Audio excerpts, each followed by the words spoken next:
Avec plus de 16,5 millions de téléspectateurs, Nicolas Sarkozy a su rassembler une large partie des Français dimanche soir, mais sans forcément les convaincre. Car au lendemain de cet exercice télévisé risqué, le sentiment qui prédomine, c'est une nouvelle hausse des prix à venir. En cause notamment le relèvement de la TVA à 21,2% contre 19,6% actuellement.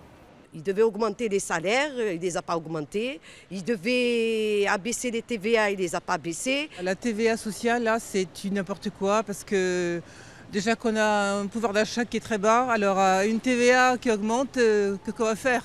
À gauche, bien sûr, on tire à boulet rouge sur un discours jugé brouillon et sur des mesures injustes socialement. Il a beau dire le contraire, annoncer aujourd'hui que on va augmenter la TVA, c'est effectivement annoncer un troisième plan d'austérité auquel il ajoute une modification du droit du travail. À droite, on insiste sur le courage de ces réformes indispensables dans un contexte économique difficile. Pourtant, pour les politologues, cette stratégie reste périlleuse, mais inévitable. Il est obligé de contre-attaquer et de montrer que, contrairement à François Hollande, il est capable, lui, d'assumer un certain nombre de responsabilités, de décisions importantes, y compris à être impopulaire passagèrement. Miser sur des réformes audacieuses mais impopulaires, pas sûr que le calcul soit à l'avantage du président sortant, qui reste à la peine dans les sondages derrière François Hollande.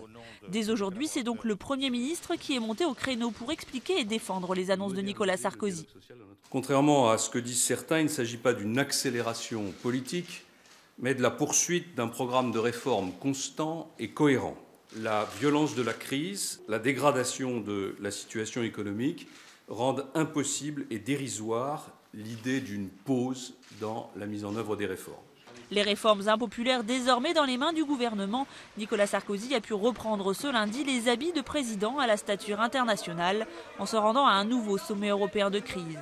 À 80 jours de l'élection présidentielle, Nicolas Sarkozy ne va pas pouvoir porter la double casquette de président presque candidat encore très longtemps.